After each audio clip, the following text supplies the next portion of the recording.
Hello, hello, hello. How y'all doing? How y'all doing? Welcome, welcome, welcome. How's it going? How's it going? Happy Thursday.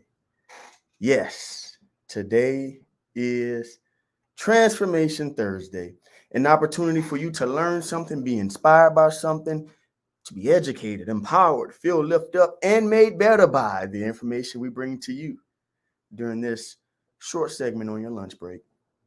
So excited. So excited about what we have to offer you today.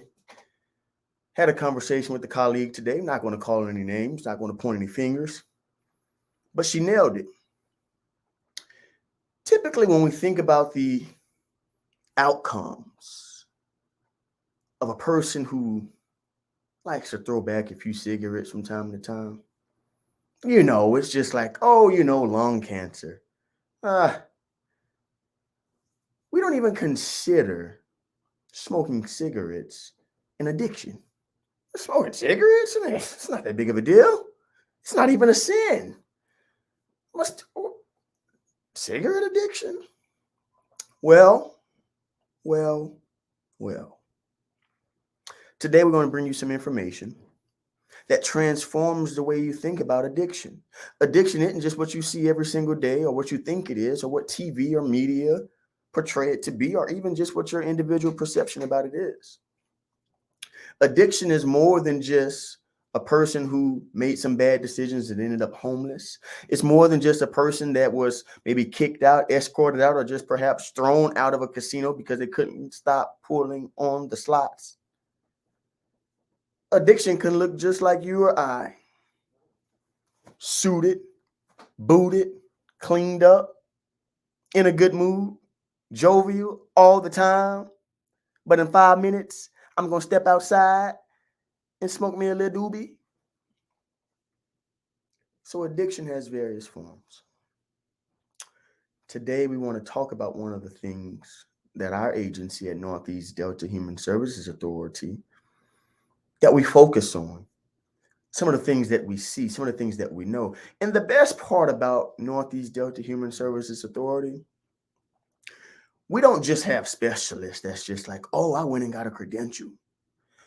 We don't just have treatment specialists or clinicians, program managers who are just like, I'm just here because this is a great government job and I'm going to ride it to retirement.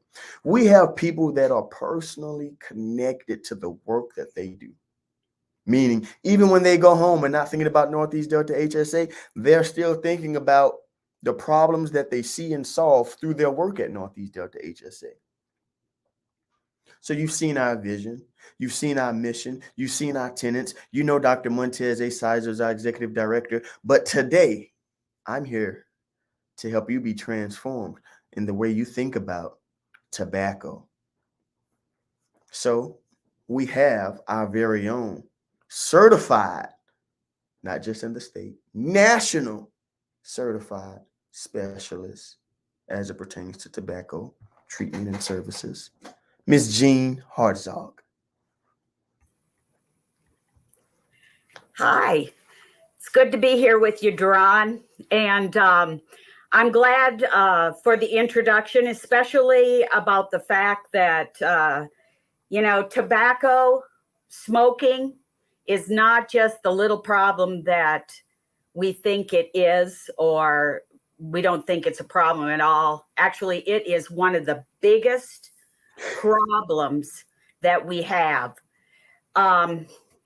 Just as an example, if you were to take all the cases of AIDS, alcohol abuse, motor vehicle crashes, homicide, drug-induced deaths, suicide, put them all together, you still would not have nearly as many deaths as there is to tobacco. Wow. So we like to think and end our perception as, oh, lung cancer. We don't even think that tobacco is leading us to the graveyard. No, that's why, so many people call these things cancer sticks, right? Right. Because there's over 40 different types of cancer that can come from smoking a cigarette. So Wow. It's a lot. And not just cancer, but all of the things that happen to your lungs. And right now, y'all, we've got COVID still happening. And if you have a compromised lung and then you get COVID, and get Not a bad shot, mix. get your flu shot, because now it's flu season. And the same thing, if you get flu and you have COVID, you could get really sick. You could die. So it's a big problem. No, certainly it is. Certainly it is. And hanging out with Eugene, I know your story and your personal connection. I've introduced you with some certifications that you have, but let's talk about, Ms. Jean, your personal connection to tobacco use, and just talk a little bit about that. Okay. Well, I was a nurse at one time. I went to nurses training with my mother in Rochester, Minnesota, the home of the Mayo Clinic. That's also where I went to get my training as a tobacco treatment specialist, was at the Mayo Clinic. And my eyes were really opened, but they had already been opened up through my nursing career, because for a while I was a hospice nurse, and probably the more people that I took care of, I would say the majority of them died because they had been smokers. And it's not a easy death, because you can't catch your breath. Your lungs are just gone.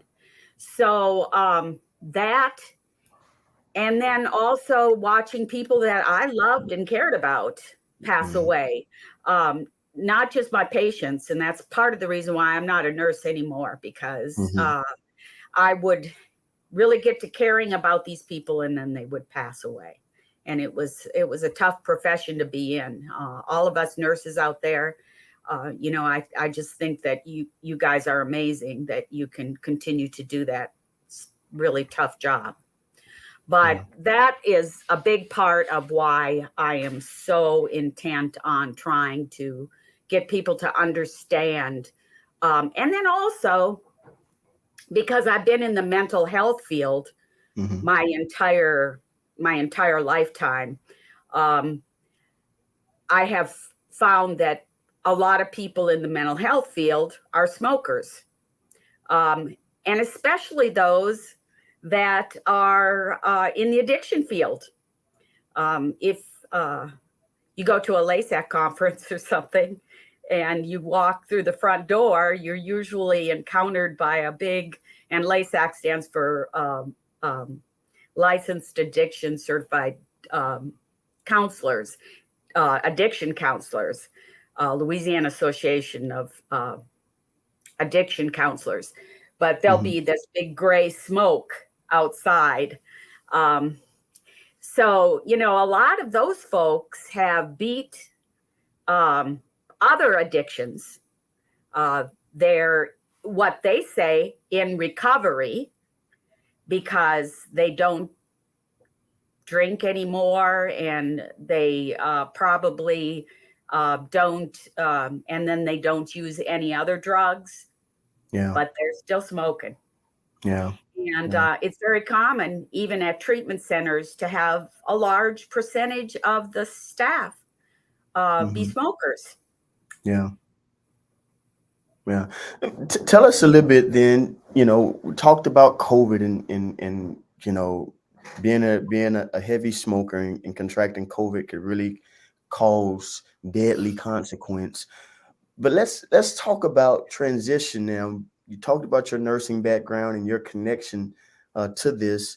What do we do? What does Northeast Delta HSA? What do you do in your role? I'm a heavy smoker, and I just found out about Gene Hartzog. What's going to happen to me next? What do you do for me? Well, the first thing I'll do probably is do an assessment to kind of see where you are with your smoking, because that's really important. We have to figure out what we need to do. We need to create a plan.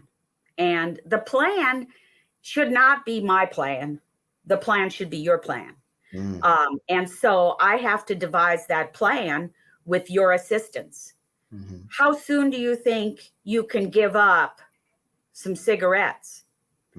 And I'm not much for cold turkey, because I have seen that people that try to do cold turkey usually return back right after they've, 2-3 days later, they're smoking up a storm. So instead, we make a plan to start reducing the number of cigarettes they smoke. And they have to decide how many they think they can give up during a period of time. Some people think that they can give up, if they smoke 2 packs, they think they can give up 5 cigarettes a week. So week 1, they go down to, if they're smoking 2 packs, that's 40 cigarettes, right? So then they go down to 35, then they go down to 30. And then over a period of time, they get down to 2 or 3. We don't want them to get down to 1 or 2. We don't want them to worship those last 2 cigarettes. Oh, my wonderful cigarette. I can't get along without you. We don't want that to happen to them. So instead, once they get down to about 3, that's their quit date. And that's kind of what November 17th is all about. It is the Great American Smokeout. And we encourage people to try to just give up tobacco for 1 day. Wow. Just 1 day, and see if it turns into more than 1 day. Yeah. Now, it's hard without help.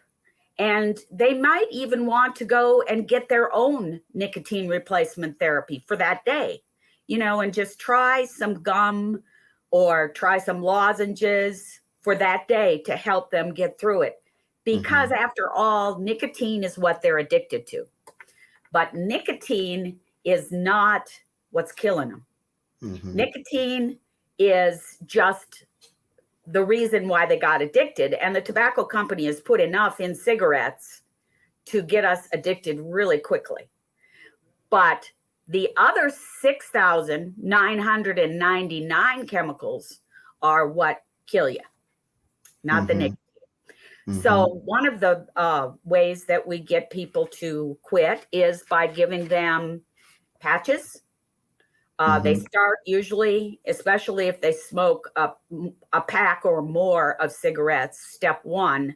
Sometimes they have to have 2 patches, 1 on each arm, because they smoke so much that they're going to have a pretty hard detox. That's part of the reason I encourage people to start slowing up on their smoking before they ever even do nicotine replacement therapy. It helps, and then they also get the feel for getting better, feeling better.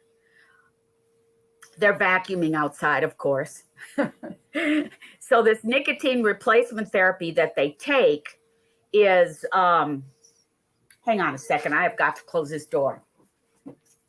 Yeah, no, we definitely understand. When we're talking about nicotine, help us, because you mentioned something. You mentioned something that caught my attention there. Nicotine makes us addicted. Right. What does the tobacco do? Like I said, the other chemicals in a cigarette are unbelievable. Let me give you a few of them. We've got arsenic in there. We've got carbon monoxide. It's a poison, right? Wow. Every time you smoke a cigarette, you're just filling your lungs with carbon monoxide. And we also might go ahead and put you on a carbon monoxide monitor to see how high that carbon monoxide level is. And it usually blows people away when they realize just how much carbon monoxide, which is a poison, they're putting into their bodies. There's ammonia in a cigarette. There's nitrous oxide in a cigarette. There's benzene. There's stearic acid, which is found in candle wax. There's butane, which is in a cigarette lighter. That's also in a cigarette. There's all kinds of acrolein is just one of the pesticides you'll find. My dad was a farmer when I was growing up, and I know how much he sprayed to keep the bugs out and to also fertilize the ground so that his crop would be bigger, right? Mm-hmm. Tobacco's the same thing, right? Mm-hmm. You spray tobacco with all kinds of stuff, and but you don't smoke soybeans. It's when you add the flame that you've got trouble, big time trouble. So not that pesticides are all that good either in your soybeans, but when you put a flame to anything, then there becomes a lot more chemicals. Right. You know, those folks that are out there that are into science understand, you know, what I'm talking about. All of a sudden you have numerous chemicals that we begin to isolate. The poster that I have, and I was going to talk to you about that, Duran, I need a new poster because it says it has 4,000 chemicals. Well, since that poster was made in 2016, I guess when we really got into doing the tobacco treatment program, they've upped that to 7,000. So they've isolated more chemicals as time has gone by. Wow. What type of, for those of us who don't smoke but we have a loved one, how do you all engage those individuals, and what would you tell someone today if you have a loved one, and we want that loved one to get off of smoking? Yes. Well, the ways that we generally do it is that I'm going to say, Duran, are you trying to kill yourself? You better stop that smoking. Doesn't work. It doesn't work. Not a good technique. You can't do that. Instead, you have to show some love. Duran, you know I care about you a lot. And you know just as well as I do how dangerous smoking is. What can I do to support you in putting these down? You have to do it with love, just like an intervention with any kind of drug, anything. Addiction is a disease, just like diabetes or heart disease, which I've had my little experience with that lately. And, you know, it's really just the same in the fact that you have to treat it, you know, and we also don't think about this. We don't think about the fact that our brain is an organ in our body, right? It affects our lungs. It affects our liver. It affects, you know, we can get cancer anywhere from the tobacco. Do you think it doesn't affect our brain? That's an organ too, right? And people honestly believe, and I don't know why, but a lot of people view smoking, especially those with depression and anxiety and things that we treat here at the clinic. They think that, you know, that's going to help them. They almost treat it as a medicine. I'm stressed out. I've got to have the cigarette, you know, and of course, after you have that cigarette, it takes 7 seconds, only 7 seconds for it to hit your brain. And then it's like, whooshwa. They feel better, right? But just for a tiny, tiny little bit of time. And then 15 minutes later, they're back wanting another cigarette. And the whole time, they're anxious. And they're thinking about the next cigarette. I mean, think about how much time people waste just being, you know, manipulated by that, by the tobacco and having to go and have another smoke break. We lose millions and millions of dollars in the workforce. We lose millions and millions of dollars in the health system because people smoke. Yeah. It's probably the most expensive habit there is when it Mm-hmm. comes to everything, you know? Mm-hmm. Mm-hmm. It takes up our time. It takes up our money. Oh my God. And, we have kept raising the price of those cigarettes, thinking that that's going to help and that people Mm-hmm. aren't going to smoke anymore. Mm-hmm.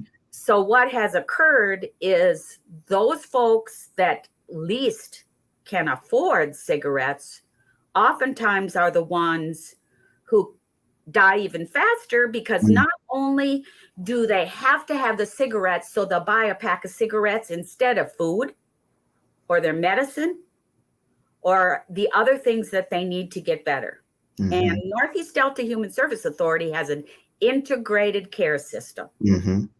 And when you have an integrated care system, you have to care about the whole person. That's right. You can't just care about a little piece of them. That's right. So, what I've done many times is an individual like that who hasn't had dental care,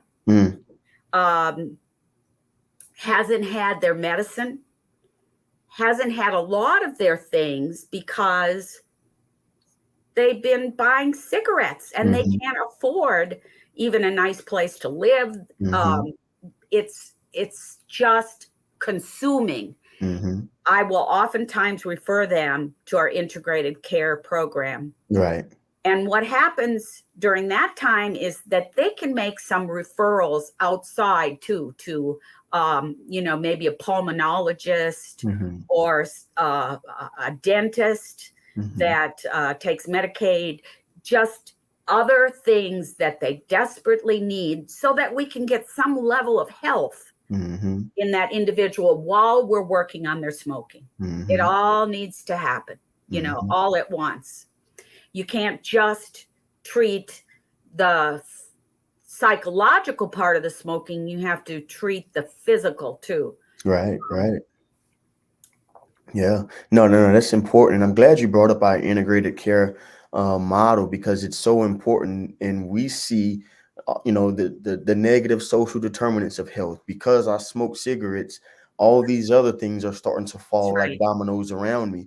And so at Northeast Delta, we do focus on being able to do a warm exchange between programs, between direct providers and external providers, in terms of if it's a second opportunity workforce solution, and so forth, on housing, transitional housing.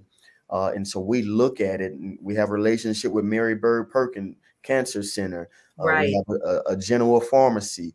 All of these things we're putting in play if that person, because of their addiction to cigarette, have lost their way holistically in life.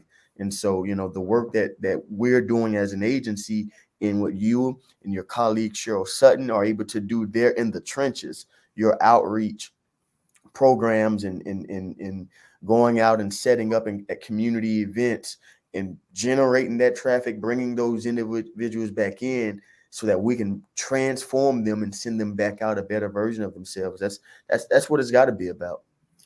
And you would be amazed at how many people don't understand what they're really doing to themselves. It doesn't, it doesn't connect, because like you said at first in the introduction, it's just cigarettes, not a big deal.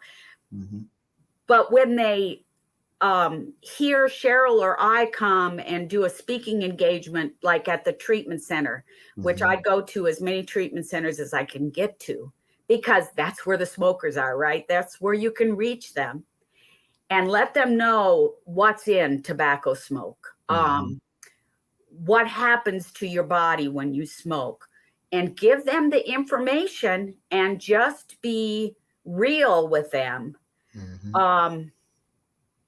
Some of those folks really think about that. And if nothing else, I try to leave them with this. If you're going to smoke, please don't let your family smoke too. That's good. Because secondhand and third-hand smoke kill people too. Wow. Over 45,000 people in the United States die every year, and they've never smoked a cigarette. From tobacco-related illnesses because their partner smokes, or maybe they've played in a band all these years in a bar where smoking is allowed, and they might even be a singer and they lose their ability to sing, and then they find out they have cancer of the larynx, whatever. It's amazing just how harmful secondhand smoke can be. So Cheryl and I try to get them out of their house. Please don't be a louse. Don't smoke in your house. That's the worst thing you can ever do to the people you love and care about. That's right. And talk about, damaging. I'm on a committee that studies the death of children. Mm-hmm. And let me tell you a little bit about some of the things that can happen to a baby whose mother smokes. Mm-hmm. First of all, premature birth. Usually there's the baby's born earlier.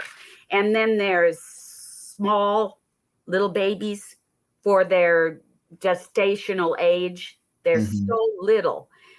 There's heart abnormalities that occur, respiratory problems.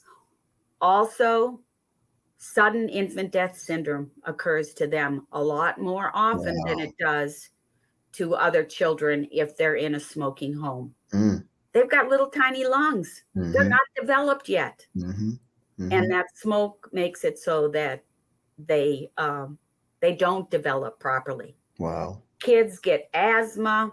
They get all kinds of problems with breathing. They have to have breathing treatments more frequently, and they have to run to the doctor all the time. And if you smoke in your house, stop. Go outside. Smoke outside. Do not share that with your loved ones. That's good. Well, Jean, this has been perfect. Thank you so much for everything you shared with us. I love what you said. Don't be a louse. Don't smoke in the house. Is that how it went?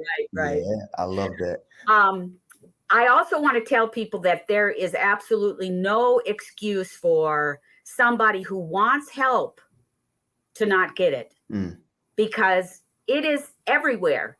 It does not matter where you live. You can quit smoking and get some help. You can even get nicotine replacement therapy through the mail. 1-800-QUIT-NOW. Call it when you're ready. Call it before you're ready. Just call it. Just call it. Or call Cheryl or I. I mean, we are here a lot in our offices. And if you leave us a message and you want to quit smoking and you want a referral or you want a little help getting there, we'd be happy to talk to you about it and happy to help you. Awesome. That's what we do every day. And, I'm pretty close to retirement now, and I don't have very much time in the office left. So call me before I leave. That's right. In about 8 months. Wow. Well, the countdown is on. I'm going to rock my grandbabies. Yeah, that's what I'm going to do. So Awesome. Well deserved. Thank you for the work that you and Cheryl do out in the community, individually, for the persons that you all see. So important. Tell us again, November 17th is the Great American Smokeout. Real quick, tell us about that, and then we'll go ahead and have some lunch. Is they've got lots of cool posters like this, but if you can see that, you don't have to stop smoking in one day. Start with day one. Just give it a shot. And I promise you that if you can get through the first 2 weeks, you're going to feel better. All kinds of good things happen to you. Your carbon monoxide level drops to normal. Your pulse and your blood pressure drop to normal after 20 minutes. So if you haven't had a cigarette during the time Duran and I have been talking, your pulse and your blood pressure is normal. Yay. So take it, one day at a time. they say, in the addiction field. And you would be surprised what you can do. Awesome. Yes, indeed. Certainly. And again, Jean Hartzog, you can give her a call. Cheryl Sutton, you can give her a call they're located at our Monroe Behavioral Health Clinic. However, they're not restricted there. You don't have to just live in Monroe to get help. Anywhere in the 12 parish region we serve, 318-362-3339 and get helped. And again, November 17 is the Great American Smokeout that you can start with one day. You don't have to do it all. Wait, you can start with day one. You don't have to do it all in one day. I love that. I Exactly. love that. I'm learning, and I'm excited to be able to help you all share this information, empower this information that we might be able to transform our region and help everybody thrive and live a full to their full human potential. So again, Jean, thank you so much. You all go and enjoy your lunch. This has been another monthly edition of Transformation Thursday, brought to you by Northeast Delta Human Services Authority. Remember, follow the Phoenix on social media. You all have a good day.